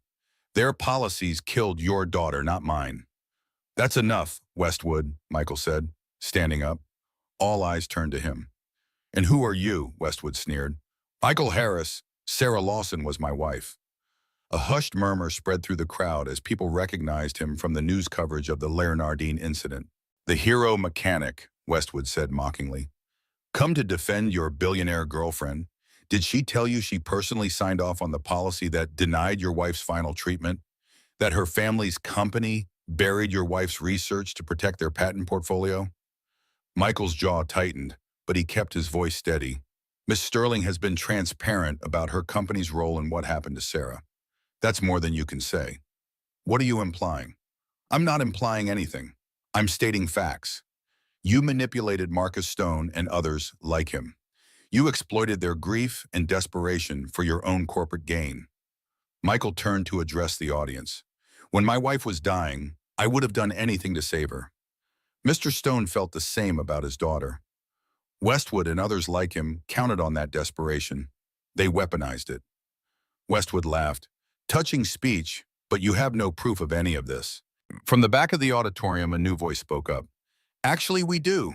A man in an FBI windbreaker stepped forward, flanked by several agents. "Carl Westwood, we have a warrant for your arrest on charges of conspiracy, corporate espionage, and accessory to attempted kidnapping." The room erupted in chaos as the agents moved toward Westwood. In the confusion, Marcus Stone slipped away, disappearing through a side exit. Michael quickly gathered Sophia, who had been watching wide-eyed from her seat, and moved her to a safer position near the stage. As federal agents escorted a protesting Westwood from the auditorium, Olivia approached Michael and Sophia. "Are you both okay?" she asked. Sophia nodded, clutching her father's hand. "Was that man a bad guy like in the movies?" "Something like that," Michael said, then turned to Olivia. "You knew the FBI was coming." "I suspected they might. After I turned over Stone's flash drive, they asked me to proceed with the event as planned. Apparently, they've been building a case against Westwood for months." The auditorium gradually emptied as security guided attendees out, leaving only Olivia, Michael, Sophia, and a few staff members. "I should get Sophia home," Michael said, noting his daughter's increasingly tired expression. "Of course, I'll have my driver take you." Olivia knelt to Sophia's level. "Thank you for coming today. Your mom would be very proud of how brave you've been." Sophia smiled sleepily. "Is the bad man going to jail?" Yes, I think he is. Good. He made that other man's little girl sick. That's not nice. The simple moral clarity of a child, Michael thought. If only the adult world operated on such straightforward principles. As they were preparing to leave, a security guard approached. Miss Sterling, Marcus Stone is outside. He's asking to speak with Mr. Harris. Michael and Olivia exchanged concerned glances. Did he seem agitated? Michael asked. No, sir. Calm, actually. Said it was important. Michael considered for a moment. I'll talk to him. Take Sophia to the car, he told Olivia. I'll be right there. Michael, it's all right. I think I know what this is about. Outside the building, Marcus Stone waited on a bench, shoulders slumped, looking much older than his 40 years. He stood when Michael approached. Thank you for coming out, Stone said. I wasn't sure you would. What do you want, Stone? To apologize. Properly this time. He met Michael's gaze directly. What I did at the restaurant, putting your daughter in danger? It's unforgivable. I see that now. Michael studied the man before him, recognizing the weight of grief and regret that bent his shoulders. What changed? Seeing you with your girl, watching how you protect her, how you've rebuilt a life for her after losing your wife. Stone looked away. Made me think about my son. What kind of example I've been setting. Jason, Michael recalled. He's 10? Stone nodded. His mother called me after Westwood was arrested. It was all over the news. Jason saw it too. Asked if I was the bad man who hurt people at a restaurant. His voice cracked slightly. I don't want that to be how my son remembers me. I don't want Lily looking down and seeing what I've become. The mention of Lily softened Michael's expression. What will you do now? Turn myself in, plead guilty, serve my time, try to make amends somehow. Stone hesitated. Sterling's foundation. You think it'll actually help people? Kids like Lily and families like yours? I think Olivia Sterling is genuinely trying to change a broken system. Whether she succeeds depends on a lot of factors, but her intentions are good. Stone nodded slowly. Then I hope she makes it happen. He extended his hand. No hard feelings? Michael considered the offered hand. This man had threatened his daughter, endangered dozens of innocent people, but he'd also lost a child to a callous system, been manipulated in his grief, made desperate choices that he now regretted. Michael shook his hand. Take care of yourself, Stone, for your son's sake. I'll try. Stone started to walk away, then turned back. Your wife's research, the stuff Sterling's reviving, I hope it works. I hope it saves someone else's Lily or Sarah. So do I. Michael watched Stone walk toward a waiting police car, where two officers stood expectantly. Stone had called them himself, it seemed, his first step toward whatever redemption might still be possible. When Michael returned to Olivia's car, he found Sophia already asleep in the back seat, her head resting against Olivia's arm. She insisted on waiting for you, Olivia explained softly, then fell asleep mid-sentence. Michael gently lifted his daughter and settled her against his shoulder. Stone's turning himself in. I saw. The officers just called to confirm. Olivia studied his face. Are you all right? I'm not sure. It's been a complicated day. That's an understatement. She hesitated briefly before continuing. The foundation is just the beginning. There's still so much work to do. Michael adjusted Sophia in his arms. What happens now? With the board, the foundation, all of it. The board will fight me, but they won't win. The foundation will move forward. Sarah's research will continue. Olivia smiled tiredly. And tomorrow I'll have about 1,000 fires to put out. Sounds exhausting. Worth it, though. As they drove back to the apartment building, Sophia stirred briefly, mumbling something about strawberries before drifting back to sleep. Michael and Olivia shared a smile at the child's resilience, her ability to dream of gardens and fruit even after a day of confronting the darker aspects of the adult world. You know, Olivia said thoughtfully, the foundation will need someone to oversee the scholarship program. Someone who understands what these families are going through, who can identify what they really need, not just financially but emotionally and practically. Michael gave her a sidelong glance. Subtle. Not trying to be, it's a job offer. Director of Family Services for the Sarah Lawson Foundation. The position would include comprehensive benefits, flexible hours to accommodate Sophia's schedule, and a salary commensurate with your skill and experience. I'm a mechanic, not a social worker. You're a father who's navigated the system while grieving. You've managed to give Sophia stability and love despite overwhelming challenges. That experience is invaluable. She paused. Plus, you're probably the only person who wouldn't be intimidated by me. That brought a smile to Michael's face. True enough. Think about it. No pressure, no timeline. The offer stands whenever you are ready. When they arrived at Sterling Residences, Michael carried Sophia up to their new apartment. The place was still mostly empty, their few possessions barely making a dent in the spacious rooms, but it already felt more like home than their previous apartment ever had. After tucking Sophia into bed, Michael rejoined Olivia in the living room.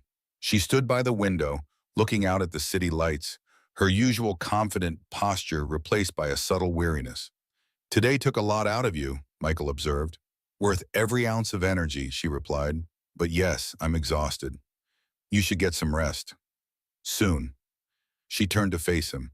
"First, I wanted to thank you for letting me use Sarah's name, for coming today, for speaking up when Westwood attacked. You didn't have to do any of that. Sarah would have wanted her work to continue and Westwood needed to be stopped. Still, thank you." She moved toward the door, then paused. "Michael, there's something else I've been meaning to ask. That night at Leonardine, when you confronted Marcus Stone, you told him there are two types of people in the world, those who run toward danger to help others, and those who run away to save themselves." "I remember. Which one am I?" The question hung in the air between them, unexpectedly vulnerable from a woman who projected such confidence to the world. "6 months ago, probably the second type," Michael said honestly. "But people can change. Today you ran toward the danger. You stood up to Westwood, to your board, to an entire industry. You chose to help others when you could have protected yourself."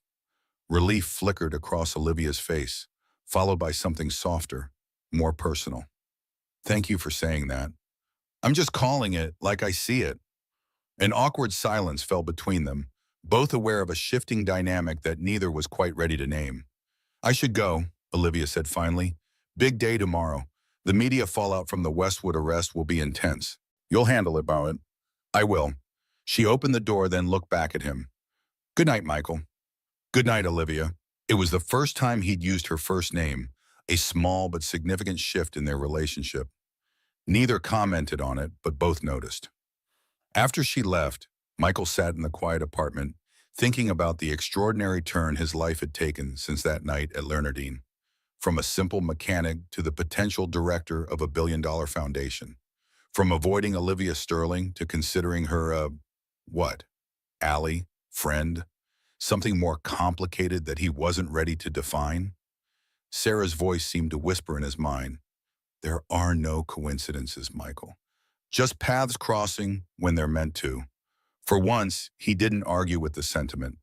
6 months later, the rooftop garden at Sterling Residences flourished under the summer sun. Sophia's strawberry plants had exceeded all expectations, producing plump red berries that she proudly shared with neighbors. She knelt now beside her garden plot, carefully selecting the ripest specimens for a special occasion. "Do you think we have enough, Daddy?" she asked, holding up a basket nearly overflowing with berries. Michael smiled at his daughter, marveling as always at her resilience and joy. In the months since they'd moved to Sterling Residences, Sophia had blossomed. Her artwork covered the walls of their now furnished apartment. She'd made friends in the building and at her new school. The nightmares about bad men with guns had gradually faded. "I think that's plenty, Soph. Miss Olivia will be impressed." "It's not just for her," Sophia corrected. "It's for everyone at my birthday party." "Of course, my mistake." Today marks Sophia's 8th birthday. Unlike last year's ill-fated dinner at Leonardine, this celebration would be held in their apartment, with a small group of Sophia's friends from school, a few neighbors, and, at Sophia's insistence, Olivia Sterling. The past months had seen significant changes for all of them. Michael had accepted the position as Director of Family Services for the Sarah Lawson Foundation, discovering an unexpected talent for identifying and addressing the needs of families affected by medical catastrophes. He designed a comprehensive support system that went beyond financial assistance incorporating childcare, counseling, practical help with daily tasks, and peer support networks. Olivia had weathered the storm with her board of directors, emerging with her position as CEO intact, but with a new focus on balancing profitability with social responsibility. The Sarah Lawson Foundation had already helped dozens of families access experimental treatments that would have otherwise been beyond their reach. Sarah's research had been revived, with promising early results. Even Marcus Stone had found a measure of redemption. After pleading guilty to reduced charges, he'd been sentenced to community service rather than prison time, largely due to Michael and Olivia's testimony about Westwood's manipulation. Stone now worked with a veterans support group, helping former military personnel transition to civilian life and navigate the healthcare system. "Do you think Jason will come today?" Sophia asked as they descended from the rooftop garden. Jason Stone, Marcus's son, had become an occasional playmate for Sophia after his father began bringing him to community events at Sterling residences. "I'm not sure, sweetheart. His dad said they'd try." In the apartment, Michael helped Sophia arrange her strawberries on a special platter. The doorbell rang just as they finished. "That's probably the cake delivery," Michael said, wiping his hands on a towel. "Can you get your dress on while I take care of it?" But when he opened the door, it wasn't the bakery delivery person standing there. It was Olivia holding a large, carefully wrapped package. "Am I early?" she asked, glancing at her watch. "Right on time," Michael assured her, stepping back to let her in. "Sophia's just getting ready. The other guests should be arriving soon." In the months they'd worked together, a comfortable rapport had developed between them.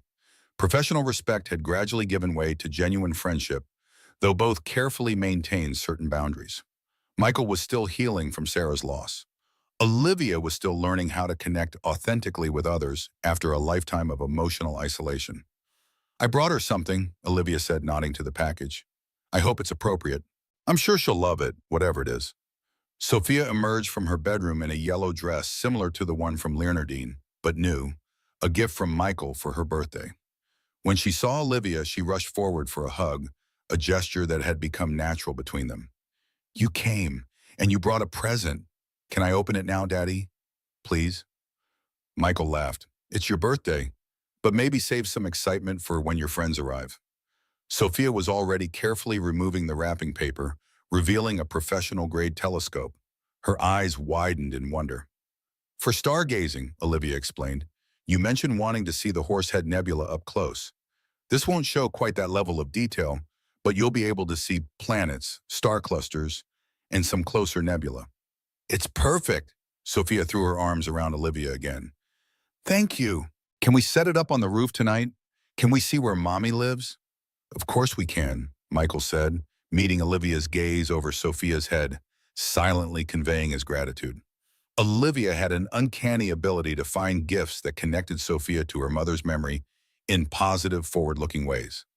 As the other guests began to arrive, classmates with their parents, neighbors from the building, even Marcus and Jason Stone, the apartment filled with laughter and conversation. Michael moved through the space, the gracious host, but his eyes frequently sought out Olivia, who seemed simultaneously at ease with the children and slightly awkward with the other adults. When it came time for cake, Sophia insisted that both Michael and Olivia help her blow out the candles. "Make a wish," the children chorused. Sophia closed her eyes tightly, concentrating. Then the three of them blew out all 8 candles in a single breath. The children cheered. "What did you wish for?" Jason Stone asked Sophia.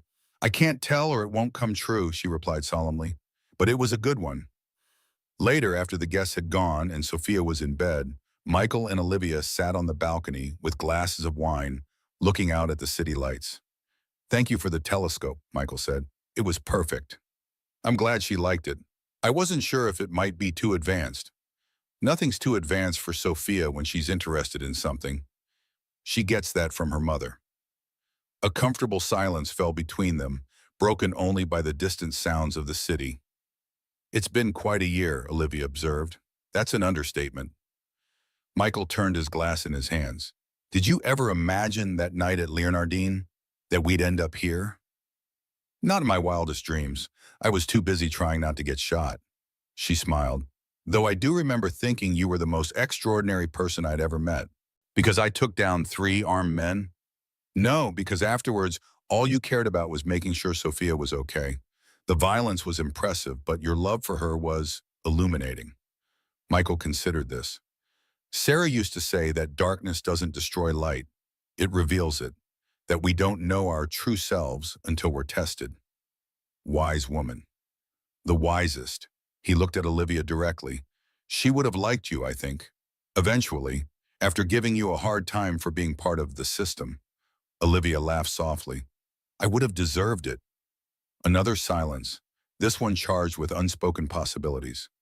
Michael, Olivia began hesitantly. I've been wondering where this is going. Between us. He didn't pretend to misunderstand. So have I. And? And I'm not sure. I know that I value your presence in our lives, that Sophia adores you, that I... He paused, searching for the right words. That I'm not the same person I was a year ago. Neither are you. Is that a good thing? I think so, for both of us. He set his wine glass down. But I also know that Sarah will always be a part of me. Of us. I don't want to. I can't erase that. I would never ask you to, Olivia said softly. Sarah isn't a predecessor to be replaced or forgotten. She's Sophia's mother, your first love, the reason we all met in the first place in a way. Then what are you asking? I'm asking if there's room in your life, in your heart, for something new.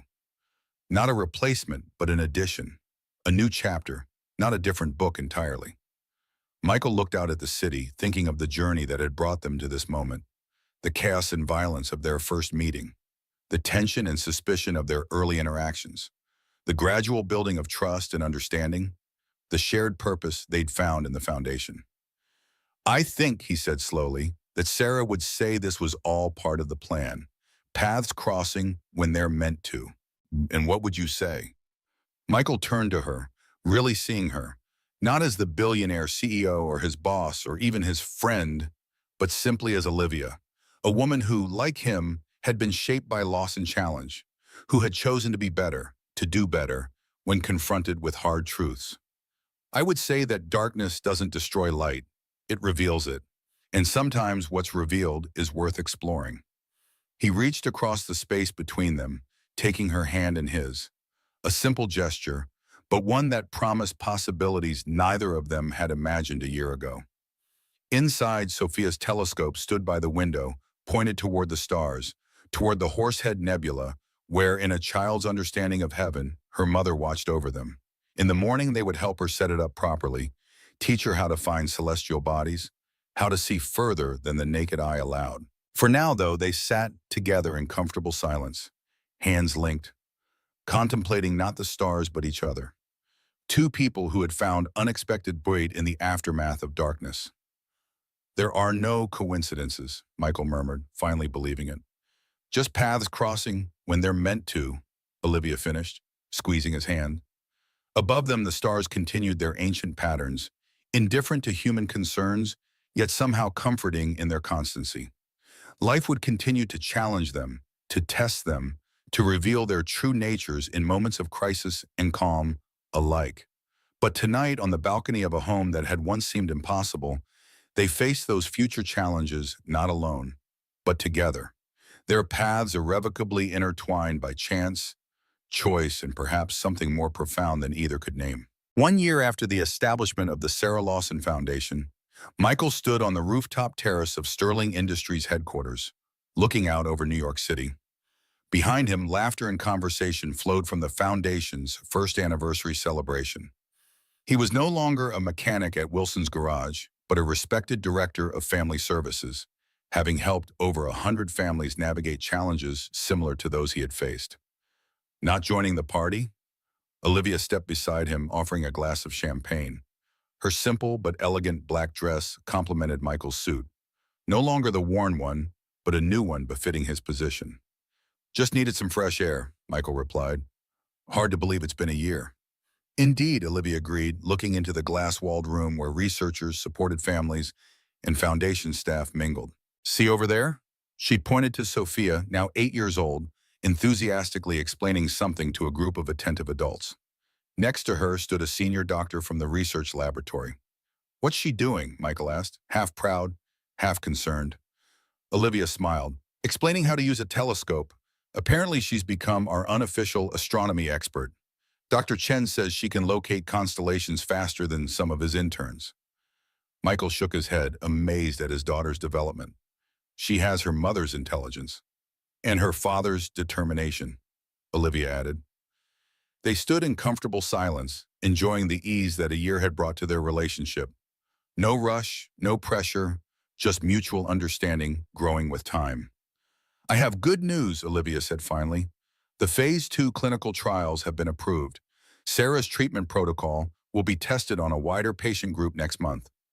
Michael turned to her, emotion rising. Really? Preliminary results are promising. Response rate above 60%, significantly higher than current treatment options. She was right, Michael said quietly. She was right all along.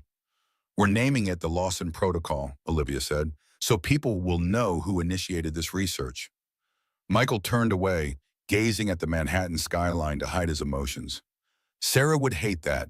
She always said science was about the people it saved, not about the recognition. Then we'll make sure it saves many people, Olivia replied. From inside, music rose as a soft jazz number began playing. Several couples started dancing in the cleared space. Do you dance? Olivia asked, setting down her glass. Michael looked at her, surprised. Not well. I'll lead, she offered, holding out her hand. Michael set his glass down and accepted her hand. As they moved back into the room, Sophia spotted them and beamed, her eyes containing something that looked like hope.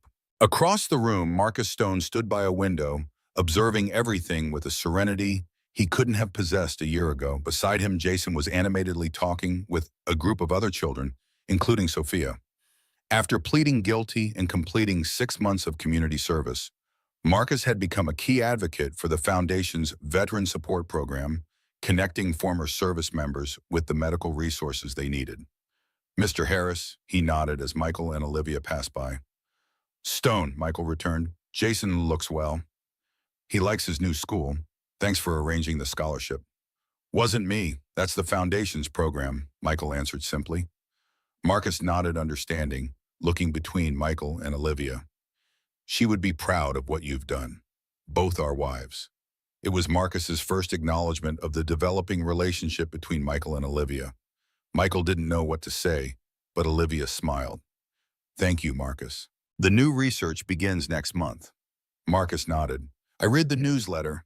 I'll tell the families in our support group. As Marcus returned to Jason, Michael led Olivia onto the dance floor. He wasn't a natural dancer, but years in the military had taught him to move with precision and control. Olivia, to his surprise, followed him perfectly, as if they had been dancing together for years. Not bad, Mr. Harris, she whispered. You're full of surprises, Miss Sterling, he replied. From across the room, Sophia watched her father and Olivia, her eyes bright with joy. When they turned toward her, she gave them a thumbs up, making both laugh. As the song ended, Carl Westwood was the last topic they expected, but Olivia brought it up. His trial starts next week, she said as they left the dance floor. Westwood has offered a plea deal. What's he looking at? 10 years, no parole, and a lifetime ban from involvement with medical companies. Justice, Michael said, of a kind. Not all of it, but some, Olivia agreed. Maybe that's all we can hope for. As the evening progressed, Sophia finally tired enough to sit beside her father, resting her head against his shoulder. Dad, I want to ask you something, she said. What is it, Princess? When I blew out my candles last year, I wished... Michael put a finger to his lips. Shh, don't tell. Otherwise it won't come true. Sophia smiled mischievously. But it already did come true. I wished you wouldn't be sad anymore. And now you're not. You have Olivia and your new ma, and we have the big apartment and the strawberry garden and the telescope. And Mom can still see us. Michael hugged his daughter close, too moved to speak. Over Sophia's shoulder, his eyes met Olivia's, who was speaking with a researcher across the room. As if sensing his gaze, she looked up and smiled. I think you're right, Soph, he said finally. I think your wish did come true. So can I wish for something else on my birthday this year, she asked. Of course, sweetheart. What do you want to wish for? Sophia looked from her father to Olivia, then back to her father. That's a secret, she said, eyes twinkling mischievously. But you'll like it. and Mom would too. After the party, as Michael carried a sleeping Sophia to their car, Olivia accompanied them down to the parking garage. "Would you like to come over for coffee?" he asked as he placed Sophia in the back seat. "If you're not too tired." "I'd like that," Olivia replied. "I'll follow in my car." As they walked toward their vehicles, Michael looked up at the New York night sky, where only a few stars were visible through the city lights. A year ago, he had stood outside a ruined restaurant, holding Sophia, hurting and confused. Now he walked with clear purpose, toward a future he had never dared imagine. "Sophia said something about a wish," Olivia said as they paused beside her car. "She believes her birthday wish from last year came true," he answered. "What was it?" "That I wouldn't be sad anymore." Olivia looked at him long and deep. "And is that true?" Michael considered the question, about their journey, about what he had lost and what he had found. "Yes," he said finally. "I think so. I still miss Sarah every day. I still wish she were here to see Sophia grow up. But the pain doesn't take up the space anymore. There's room now for other things." "Other things?" Olivia asked softly. Instead of answering, Michael leaned down and kissed her, gently but decisively. When he pulled back, Olivia caught his arm. "I've been waiting for that for a long time," she admitted. "I needed time," he said. "I know, and I would have waited longer if necessary." Michael smiled. "Not necessary anymore. I'll see you at home." He walked to his car where Sophia slept, a peaceful smile on her small face. As Michael drove out of the parking garage, Olivia followed, her headlights a beacon in the darkness. Through the rearview mirror, he could see the light, steady, reliable, illuminating the path ahead. It was fitting, he thought. Light always found a way to shine through darkness, and sometimes only when facing the deepest darkness could we see the brightest light most clearly. As they drove through the night, the stars above continued their ancient patterns, indifferent to human concerns, yet somehow reassuring in their constancy. Tomorrow would bring new challenges: the Foundation's expansion, Westwood's trial, the clinical trials of Sarah's protocol. But tonight, following the steady light behind him, Michael felt something he hadn't experienced in years: certainty.